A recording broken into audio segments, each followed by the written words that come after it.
हूँ आमना का चांद ज्यादा हसीन है या आसमान का चांद ज्यादा हसीन है?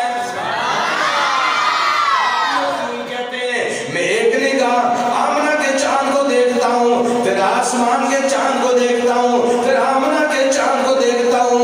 बार बार देखने के बाद मेरे दिल ने ये फैसला सुना दिया, फैदा हुआ आसन इंदी मिनल कमर। आमना का चांद आसमान से चांद से भी ज्यादा हसीन है।